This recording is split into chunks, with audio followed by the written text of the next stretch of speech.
Well, there's a guy who put out this tweet, I don't know, it was a little while ago now. And in this series of tweets, or a thread, if you will, he called out Hulk Hogan for all of his lies. Now, people have made fun of this.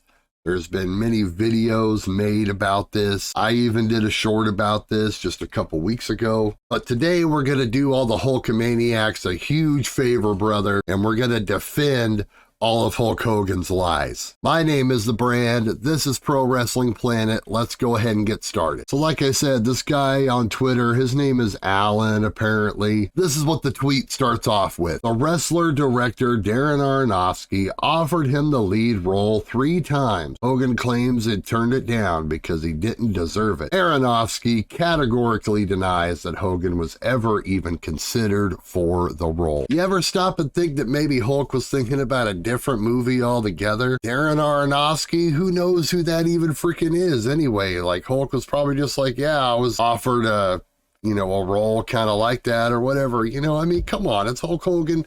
How is he supposed to remember all of these details? The next one is he was an all-state pitcher in high school and that he was scouted by both the New York Yankees and the Cincinnati Reds, but an injury prevented him from signing with either team. Pretty sure Randy Savage was on the Reds, and it's very possible that Hulk just thought he was talking about one thing and then it was talking about another. Maybe they misconstrued that he was talking about Savage and not himself.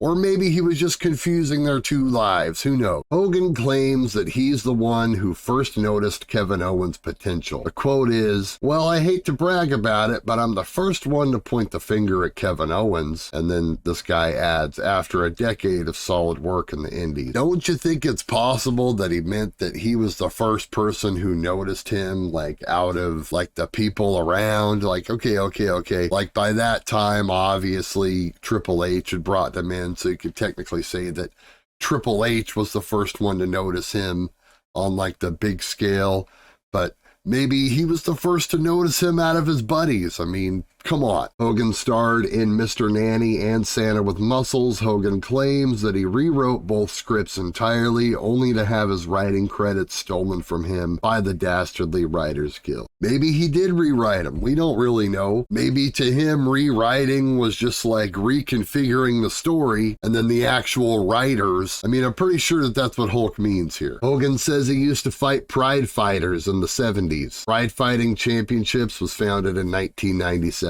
Pride fighting, bar fighting, pit fight, whatever it was back in the day. Yeah, he called it Pride Fighters. Well, we all know what he meant. That he was offered to do some kind of bare knuckle thing by something at some point. It's not like stuff like that didn't exist back then at all. Claimed he was the first to slam Andre, that Andre weighed 600 pounds when Hogan body slammed him, and the lie that Andre died a few days after the slam. Hogan also claimed that he tore 18 muscles in his back slamming Andre. I mean, a few days, 7 years, I mean, time just kind of flies by when you're Hulk Hogan, okay? So when he says he died a few days later, 7 years, that's a few days in Hulk Hogan's world at that time. Am I wrong? John Belushi sadly died in 1982, but apparently, according to the Hulkster, he partied with him after WrestleMania 2 in 1986. Once again, Jim Belushi, John Belushi, probably the other Belushi. Hogan told Taker that he had caused permanent damage to his neck by botching the tombstone spot, and Taker believed him for the better part of 2 years, before finally seeing a tape of the mat, which clearly showed Hogan's head came nowhere near the chair. So I'm guessing this is something that Taker said, kind of something between 2 guys at that point, and it's like, who are we to say that Taker's word is better than Hulk's? Yes, I know the track record, but once again, it's a story between 2 people. One of them's going to tell it one way, somebody's going to tell it the other. This next one is really strange. It says, Hulk Rules, in quotes, an album released by Hulk Hogan and the Wrestling Boot Band. One of the most famous tracks from the album is the tribute song Hulkster in Heaven. Maybe there's a second part to that tweet, not really sure exactly. According to Hogan, he met a very ill Make-A-Wish kid in England and got him a ticket to SummerSlam in Wembley Stadium to watch him wrestle in the main event. Hogan wasn't at SummerSlam. He wasn't in the UK at the time. Now, I haven't really done the research on this one, but is it entirely possible that he's talking about a different England show that he did this, you know, but he just kind of linked it together with that SummerSlam to make it seem like a bigger deal. You know, it's not like he didn't do stuff like this or like whatever, you know what I mean? Hulk Hogan claimed he was asked to join a startup company known as UFC. While UFC wasn't nearly as popular as it is today, Hogan said he wouldn't have joined because, quote, guys get beat up when the fight should be stopped. This ties in basically just like with that Pride Fighter thing. UFC, PFC, USFL, whatever the company is, I'm sure Hulkster's been offered several different things by several different people over the years. Who is he to remember the names or even keep track of the faces? While he was in WCW, Hogan said that a pay-per-view bout between himself and Mike Tyson was supposed to commence. Hogan's excuse as to why it didn't happen, quote, Tyson was too scared. Yeah, well, Tyson was scared, he was scared. I mean, what's the difference? Also, furthermore, who's to say what scared actually means? Maybe Tyson was just scared of what it would do to his image, or just kind of scared of how to perform in front of a wrestling crowd or what have you. Maybe he was scared it would tarnish his image in some way. There's a lot of things that scared could mean. George Foreman Grill, Hulk Hogan claimed on an episode of Hogan Knows Best that the reason he didn't get the offer was because he was out picking his kids up from school. You know, that's kind of paraphrased greatly there. From what I remember this episode, and I remember him saying something about a phone call. So in essence, the way he tells the story may be a little bit entertaining than the real story, but the story is still there that he probably more than likely missed a series of phone calls or blew off a meeting or what have you. The details are different, but the story is the story. Eric Bischoff backs up the story for what it's worth, so there you go. Hulk Hogan did claim that back in his heyday, he wrestled 400 days in 1 year. Hogan claimed that since he traveled so frequently between the United States and Japan, the time difference made the 400 days a possibility. This is another innocent exaggeration on Hulk's part, okay? 300 days, 400 days, whatever. He accidentally said 400 instead of 300. What's the big deal, right? Like, it's totally legit that he could have wrestled 300 days in a year, or I don't know, maybe he really believes that. Remember, it's not a lie if you believe it. In Hulk Hogan's autobiography, he made the claim that Elvis was a huge Hulk Hogan fan before Hogan joined the WWF. He worked in Memphis in 77, however, Elvis died in 77. Come on, Hulk Hogan's autobiography. Like freaking Hogan sat there and wrote every word down with his little, he had a little like, you know, one of those feather ink pens, you know, brother, come on, give me a break. We all know how the autobiographies work, okay? You give the people the stories, they write the stories, they threw a few of their own stories in there, and they make a book. That's what the autobiography is in most cases, with very few exceptions. You can guarantee that the Hulkster didn't pen every word in any of his books, probably let alone actually read them after they came out. Hogan claimed that both Metallica and the Rolling Stones wanted him as their bass player, but Metallica member Lars Ulrich came to Hogan himself to ask him to play with the group. Well, I mean, take this for what it is, you know? I mean, they probably asked him as a joke or something, you know? I mean, I could definitely see Lars Ulrich and Hulk, you know, hanging out backstage somewhere, and, you know, Lars just being like, you know, maybe you should be our bass player. You know what I mean? Right? Maybe use a bass player. Hogan claimed he'd been offered and turned down a so-called Legends match at WrestleMania 22, the alleged match, Hulk Hogan versus Greg Valentine. The way I see this playing out in my mind is like this. Vince calls up Hulk and he's like, you can have a match, you can have any match, or maybe you could wrestle Greg Valentine. And Hulk was probably like, brother, I think I'm good this year.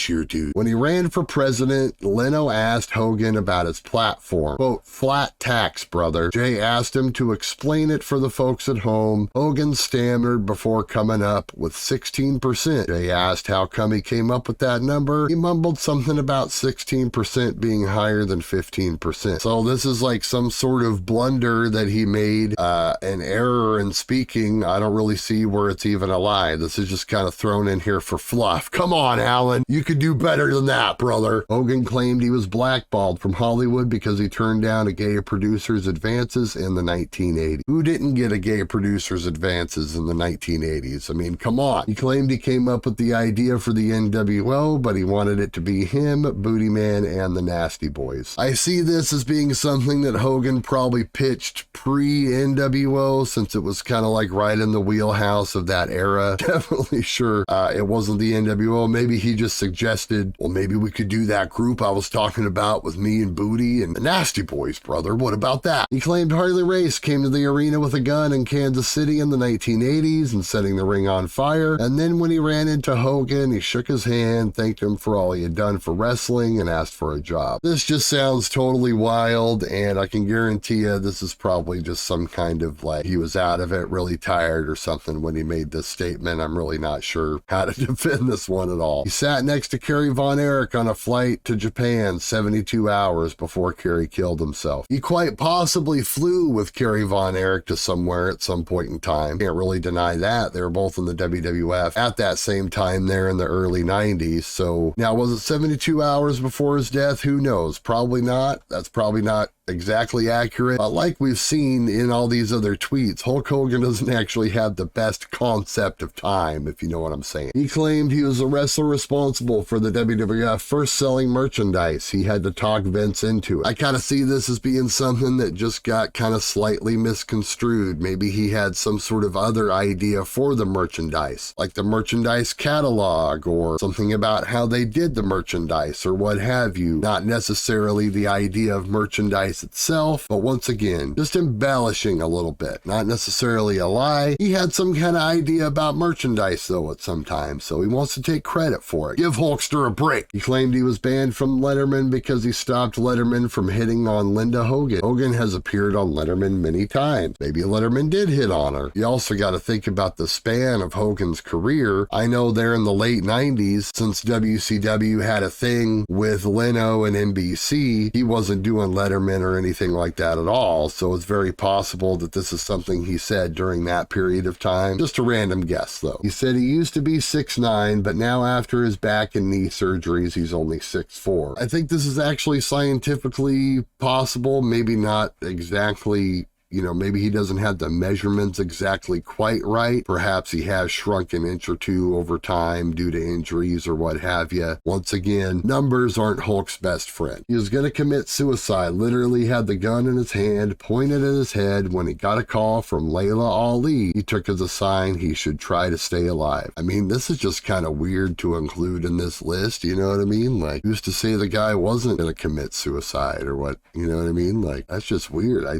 I feel weird even talking about that. Claimed Vern Gagne got Nick Bockwinkel to shoot on him during one of their AWA title matches. Hogan shot back and won the fight. You have to kind of define what shooting means in each and every instance, you know what I mean? To Hulk, he probably meant that, you know, maybe Bockwinkel potatoed him a couple times, or maybe he just kind of laid something in a little stiff and he had to kind of be stiff back with him and, you know, whatever. He said he wanted to drop the title to Piper in 1985, but he didn't think Piper would be willing to lose it back to him. Well, you gotta admit, Piper was kind of a wild card back in these days. I mean, this was 1985. This was before mass kayfabe was broken across the land. So who knows what the politics were backstage and what he was thinking and what the other guy was thinking. Had to have been a crazy time. All the steroids and cocaine. He claimed he wanted to turn heel on Warrior at WrestleMania 6, but Vince wouldn't go for it. You know, maybe he did throw that out there. Well, maybe I'll turn heel, brother. And Vince was like, no, that's okay, Terry. You don't have to turn heel. We're going to go ahead and put Warrior over. He claimed that Tetsuji Fujinami tried to shoot on him in Japan and steal the WWF title, but he beat him. This is just Hulkster protecting kayfabe, brother. And that's it. That's the whole list of stuff. You know, I don't really know. Who knows? What's a lie? What's the truth? But I think I made a pretty good case defending all of Hulk Hogan's lies there. That was a lot of fun. Thank you very much for joining me here. My name is The Brand. This is Pro Wrestling Planet. Leave a like on your way out, hit subscribe, whatever. We'll see you next time right here.